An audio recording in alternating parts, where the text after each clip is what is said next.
അങ്ങനെ ചോദിക്കുവാനും ചിന്തിക്കുവാനും ഒരുപക്ഷെ തയ്യാറാകുന്ന പ്രേക്ഷകരുടെ ഒരു കാര്യം പറയട്ടെ. നിങ്ങൾ കാണുന്നത് ഒന്നും അതുപോലെ നിങ്ങൾ വിശ്വസിക്കരുത്.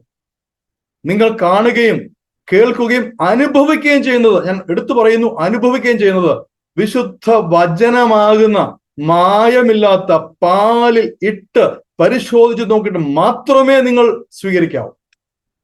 ക്രിസ്തുവിന്റെ സ്നേഹത്തിൽ നിന്ന് നിങ്ങളെ അകറ്റുന്നു, ദൈവിക പ്രമാണങ്ങളിൽ നിന്ന് നിങ്ങളെ അകറ്റുന്നു. ദൈവത്തിന്റെ നമ്മെക്കുറിച്ചുള്ള പദ്ധതി എന്താണ്? പദ്ധതി യേശു ക്രിസ്തുവിന്റെ സാക്ഷികളായിട്ട് ലോകത്തിൽ ജീവിക്കുക. എന്ത് ചെയ്താലും, നമ്മൾ എന്ത് ജോലി ചെയ്താലും, ഏത് മേഖലയിലായിരുന്നാലും യേശു ക്രിസ്തുവിന്റെ സാക്ഷികളായി ജീവിക്കുക. അതാണ് നമ്മെ ഓരോരുത്തരെയും ഏൽപ്പിച്ചിരിക്കുന്ന പദ്ധതി.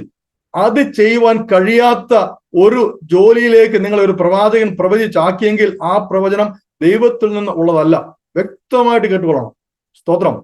അത് ദുരാത്മാവുള്ള പ്രവചനമാണ്. നിങ്ങൾക്ക് കേൾക്കുമ്പോൾ തോന്നും കൃത്യമായി നടന്നല്ലോ, അദ്ദേഹം പറഞ്ഞ ഫ്ലൈറ്റിലാണല്ലോ ഞാൻ വന്നത്, എന്റെ കയ്യിൽ ഇത്ര അദ്ദേഹം പറഞ്ഞ ശമ്പളമാണല്ലോ കിട്ടും, ഇതൊക്കെ പറയാം. പക്ഷേ നിങ്ങൾക്ക് ആ ജോലിയിൽ തുടർന്നുകൊണ്ട് ഒരുവനോടെങ്കിലും ക്രിസ്തുവിനെ സാക്ഷിക്കാൻ സാധിക്കുന്നില്ല എങ്കിൽ, നിങ്ങൾക്ക് സഭാ കൂട്ടായ്മയെ കൂടിപ്പോകുവാൻ സാധിക്കുന്നില്ല എങ്കിൽ, തക്ക സമയത്ത് പ്രാർത്ഥിക്കുവാനോ ആരാധിക്കുവാനോ സാധിക്കുന്നില്ല, നിങ്ങളുടെ 7 ദിവസവും നിങ്ങളുടെ ജോലി കവർന്നിരിക്കുമെങ്കിൽ ആ പ്രവചനം ഒരിക്കലും ദൈവികമല്ല എന്ന് ചിരിച്ചുകൊണ്ട് ഞാൻ പറയുകയാണ്. പ്രിയമുള്ളവർക്ക് ചിലർക്ക് വിഷമം തോന്നി ഞാൻ പറയുന്നത് കേൾക്കുമ്പോൾ. അപ്പോൾ തന്നെ രോഗശാന്തി, അത്ഭുതങ്ങൾ, ഞാനൊരു കാര്യം പറഞ്ഞാൽ എന്റെ സാക്ഷ്യത്തിലൂടെ നിങ്ങൾക്ക് മനസ്സിലായി കാണും, പരിശുദ്ധാത്മാവ് അത്ഭുതങ്ങൾ പ്രവർത്തിക്കുന്നവനാണ്, ഇന്നും ജീവിച്ചിരിക്കുന്ന ദൈവമാണ്.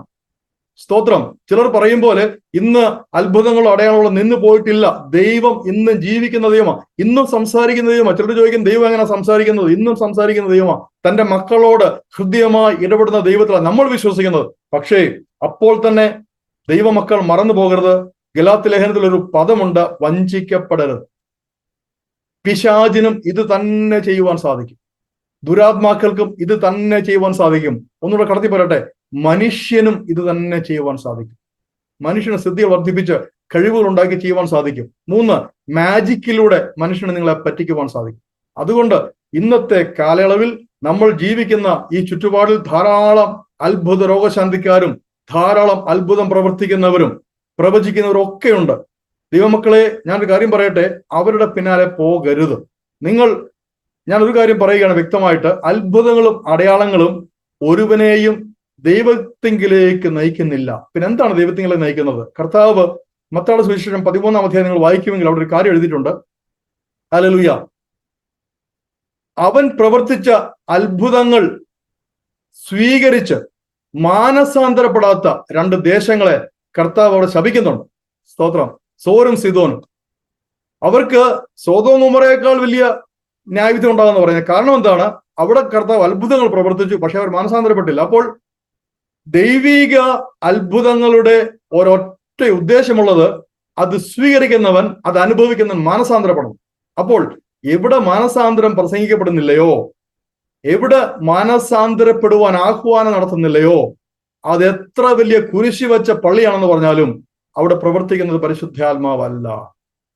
വളരെ വ്യക്തമായി പ്രിയപ്പെട്ടവർ മനസ്സിലാണ്. എങ്ങനെയാണ് നിങ്ങൾക്കത് വിവേചിക്കുവാൻ ആത്മാവിൽ വിവേചിക്കാം, നമുക്ക് ബുദ്ധി കൊണ്ട് വിവേചിക്കാം. പലർക്കും ആത്മാവിൽ വിവേചിക്കാൻ സാധിച്ചെന്ന് വരികയില്ല. നിങ്ങൾക്ക് ബുദ്ധി കൊണ്ട് വിവേചിക്കാം. എവിടെ മാനസാന്തരം പ്രസംഗിക്കുന്നില്ലയോ, അത്ഭുത രോഗശാന്തിയും വിടുതലും ലഭിച്ചവര് എവിടെ മാനസാന്തരപ്പെട്ട് ക്രിസ്തുവിലാകുന്നില്ലയോ, അത് ദൈവത്താലുള്ള അത്ഭുത പ്രവൃത്തി അല്ല, ദുരാത്മാവിനാലുള്ള അത്ഭുത പ്രവൃത്തിയാണ്. നിങ്ങളുടെ പണനഷ്ടം, നിങ്ങളുടെ സമയനഷ്ടം, നിങ്ങളുടെ നിത്യജീവന്റെ നഷ്ടം. അതുകൊണ്ട് പ്രിയമുള്ളവർ വളരെ സൂക്ഷിച്ചു വേണം അങ്ങനെയുള്ള കാര്യങ്ങളിലേക്ക് പോകാൻ. കർത്തൃദാസൻ ചോദിച്ചു, പണ്ട് പോലെയുള്ള കാര്യങ്ങൾ ഇന്ന് ശുശ്രൂഷയിലുണ്ടോ എന്ന്. പണ്ട് കാലത്തെ ഒരു കാര്യം പോലും ഇന്ന് ശുശ്രൂഷയിലില്ല.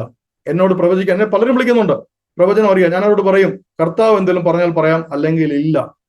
രോഗശാന്തിക്ക് വിളിക്കുന്നുണ്ട്, ഞാൻ പ്രാർത്ഥിക്കും. ഞാൻ പറയും, കർത്താവ് സൗഖ്യമാക്കിയാലായി, അല്ലെങ്കിൽ ഇല്ല. ഇതെല്ലാം ഉണ്ട് കേട്ടോ. കർത്താവ് കൃപാവരങ്ങളാൽ നിറച്ചു.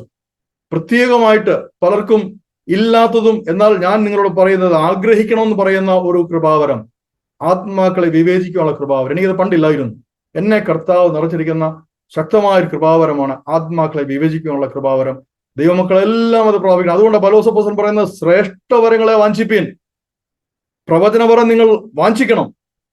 അതിലുപരി ആത്മാക്കളെ, നിങ്ങളോട് സംസാരിക്കുന്ന ദേവദാസനിൽ വ്യാപരിക്കുന്നത് പരിശുദ്ധാത്മ ശക്തിയാണോ എന്ന് വിവേചിച്ച് അറിയുവാനുള്ള അധികാരം, അതോട് പറയേണ്ട ആവശ്യമില്ല. നിങ്ങൾ ആ അധികാരം കർത്താവിൽ നിന്ന് പ്രാപിക്കണം, അതിനുവേണ്ടി വാഞ്ചിക്കണം. കർത്താവ് അതിനെ ഏവരെയും അനുഗ്രഹിക്കുമാറാകട്ടെ.